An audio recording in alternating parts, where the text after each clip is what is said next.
Have you ever wondered about the mysteries that lie in the heart of the United Kingdom's history? Well, today we're going to delve into some of the most curious questions that have intrigued historians and history enthusiasts alike. These questions, as fascinating as they are, play a crucial role in understanding the rich tapestry of the UK's past.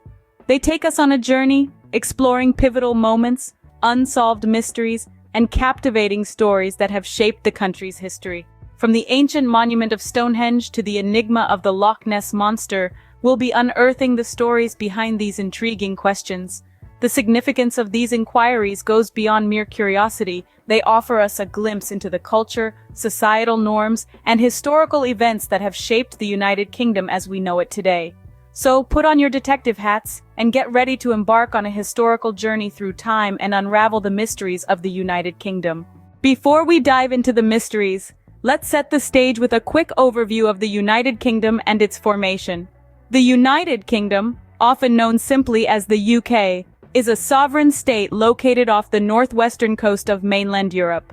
It comprises 4 constituent countries: England, Scotland, Wales, and Northern Ireland. The UK's story begins with the Act of Union in 1707, a treaty that unified the kingdoms of Scotland and England, along with the latter's dependent territory, Wales, to form Great Britain.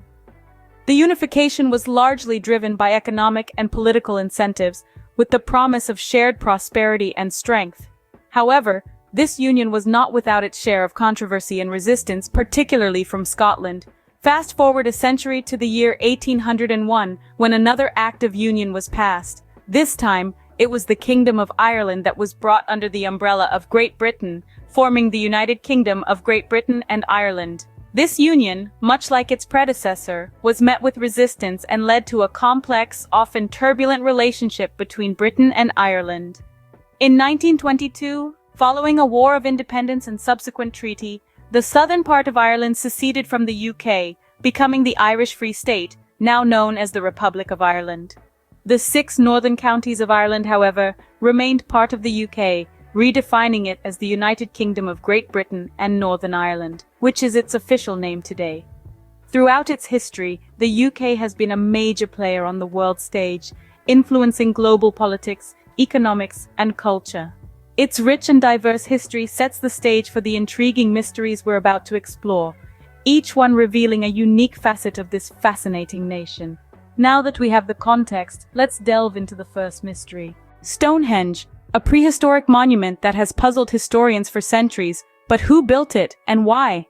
This iconic stone circle, standing in the heart of the English countryside, is a testament to the ingenuity of our ancient ancestors. The origins of Stonehenge are steeped in mystery, and theories about its builders and purpose abound. The monument, believed to have been constructed between 4,000 and 5,000 years ago, is often attributed to the Druids. However, this theory has been largely debunked, as Stonehenge predates the arrival of the Druids in the British Isles. So if not the Druids, then who? Archaeologists believe it was the work of several different cultures over hundreds of years. The first stage of construction, a circular earthwork enclosure, is credited to the Neolithic people. The iconic stone circles that we associate with Stonehenge today were added later by another group, known as the Beaker people, who arrived around 4,000 years ago. But the question of why is even more intriguing. Some suggest Stonehenge was an ancient astronomical observatory used to mark the solstices and equinoxes. Others propose it was a sacred burial ground. Recent discoveries of human remains around the site lend some weight to this theory. Another popular theory is that Stonehenge was a place of healing. The blue stones used in the monument's construction, transported from over 200 miles away, were believed to have magical curative properties. And then, of course, there are the more outlandish theories. Aliens, anyone? The truth is, we may never know the real purpose of Stonehenge, but its enigmatic presence continues to captivate us, drawing us in with its silent, stoic mystery. The monument stands as a testament to the ingenuity and determination of our ancient ancestors, a symbol of an era long past, yet still echoing through the ages. While Stonehenge remains shrouded in mystery, our next question takes us to a royal intrigue. 2 young princes, a tower, and a disappearance that has baffled historians. What happened to the princes in the tower? In the heart of London rests the formidable Tower of London, a fortress steeped in a rich and intriguing history. Yet one tale stands out among the rest: the mystery of the princes in the tower. In the summer of 1483, two young princes, Edward V, a tender boy of 12, and his brother, Richard of Shrewsbury, who was just 9, were lodged in the Tower of London. Their lodging was not unusual, as the tower served as a royal residence. Yet, as time passed, their appearances became less frequent, and eventually, they vanished without a trace. The primary suspect? Their uncle Richard III, who ascended the throne shortly after their disappearance. Many believe that Richard III, eager to secure his claim to the throne, had his nephews murdered. A chilling theory indeed, yet it's not the only one. Some historians suggest that the boys might have been smuggled out of the tower and lived their lives in obscurity. Others propose that the princes were victims of the Tudor dynasty, murdered not by their uncle, but by their successor, Henry VII. In the late 17th century, workmen at the tower stumbled upon a wooden box containing two small human skeletons. Could these be the remains of the lost princes? The question sparked considerable debate, but the mystery remained unsolved. Despite the many theories, the fate of the princes in the tower remains one of Britain's most enduring historical enigmas.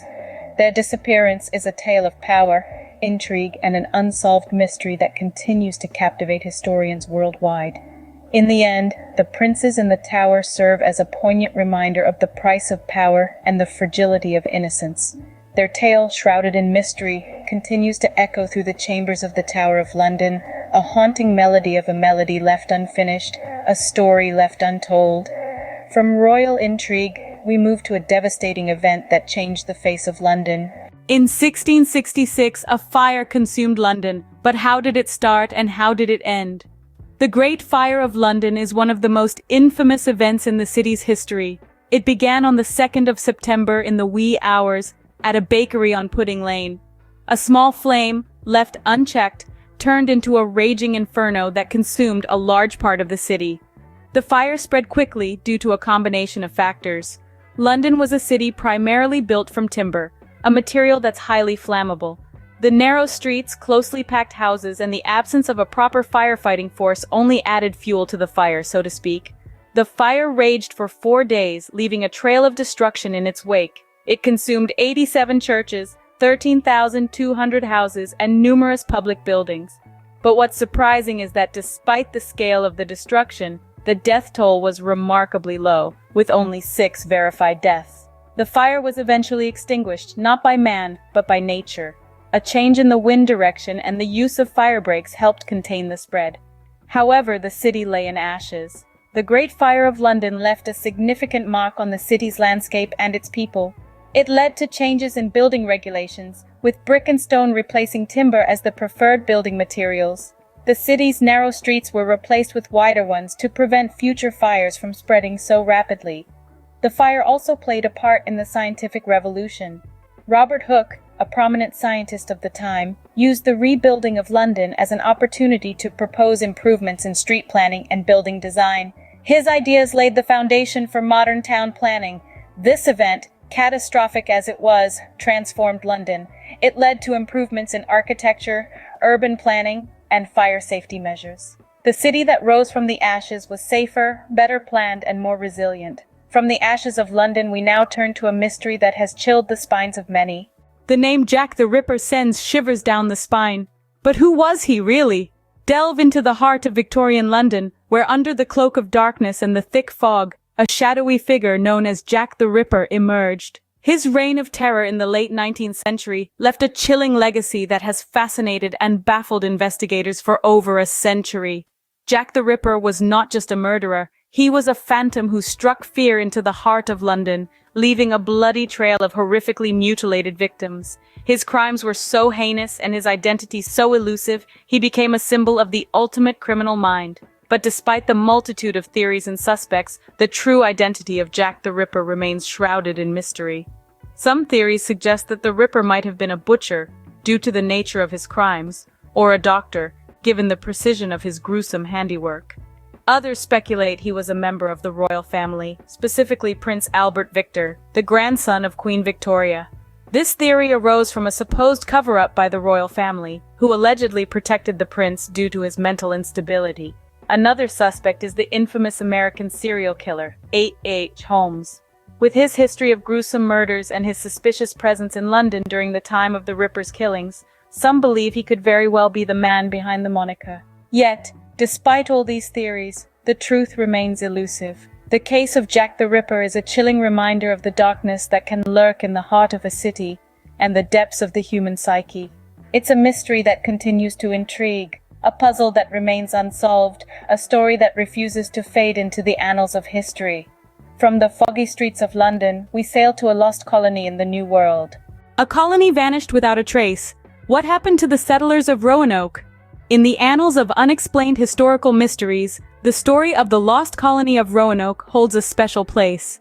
Established in 1585 by English settlers, Roanoke was the first English colony in the New World, but just 3 years later it was deserted, its inhabitants seemingly swallowed by the wilderness, leaving behind only a cryptic message, Croatoan. But what does Croatoan mean? Was it a desperate plea for help, a clue to their whereabouts, or a red herring intended to throw off potential pursuers? Theories abound. Some historians suggest the colonists might have been absorbed into local Native American tribes, while others propose that they tried to sail back to England and were lost at sea. Then there's the darker speculation. Could the settlers have met a violent end at the hands of hostile tribes or Spanish invaders? Or did disease and famine decimate the ill-prepared colonists, leaving no one behind to tell their tale? Recent archaeological excavations have added a new layer to this enduring mystery. Discoveries of English-style artifacts and structures at Hatteras Island, once known as Croatoan, suggest that some colonists may have relocated there. Yet, despite these tantalizing clues, the fate of the Roanoke settlers remains largely a mystery. The lost colony of Roanoke is a poignant reminder of the perils faced by the early settlers in the New World. Their disappearance continues to captivate historians and armchair detectives alike, turning the Roanoke colony into a symbol of the enigmatic and often brutal nature of colonial history. So, as we delve deeper into the past, the Roanoke mystery continues to challenge us, demanding we question, explore, and imagine. It's a puzzle that, despite our best efforts, has yet to be fully solved, a ghostly echo from our history that refuses to be silenced. From the shores of the New World, we now sail into a maritime mystery. A ship found adrift, its crew mysteriously missing. What happened on the Mary Celeste? The tale of the Mary Celeste is one that has puzzled seafarers, historians, and conspiracy theorists alike for over a century. Picture it, a merchant brigantine sailing the Atlantic in November of 1872, only to be found a month later, eerily empty. The crew had vanished, leaving behind a ship that was largely undamaged and still seaworthy. The cargo was intact, personal belongings untouched, and a 6-month supply of food and water remained. So what could have caused the crew to abandon the Mary Celeste? The theories are numerous, each more intriguing than the last. Some suggest mutiny, a struggle for power that led to a deadly outcome. Others argue for piracy, though the untouched cargo and personal belongings cast doubt on this theory. An attack by a giant squid or sea monster was also proposed, feeding into the fears and superstitions of the time. One of the more plausible theories suggests a natural phenomenon, a waterspout. This tornado at sea could have sucked the alcohol vapors out of the ship's cargo of barrels, creating an explosive atmosphere. The crew, fearing an imminent explosion, might have fled in the lifeboat, only to be lost at sea. Another theory speculates that an underwater earthquake or seaquake might have scared the crew into abandoning ship. The sudden violent shaking, unfamiliar and terrifying, could have been enough to send them scrambling for the lifeboat. And then there is the theory of foul play. Insurance fraud, a scheme cooked up by the ship's owners to collect compensation, but investigations found no evidence supporting this claim. The mystery of the Mary Celeste remains unsolved, a ghost story of the open seas. It's a reminder that even in our age of technology and understanding, the ocean still holds secrets, a world of mystery beneath its waves. From the open seas, we now head to the Highlands of Scotland. A monster lurking in the depths of a Scottish lake. But is there any historical basis to the Loch Ness Monster? Let's dive into the murky waters of this enduring legend. The story of the Loch Ness Monster, affectionately known as Nessie, has been told and retold for hundreds of years.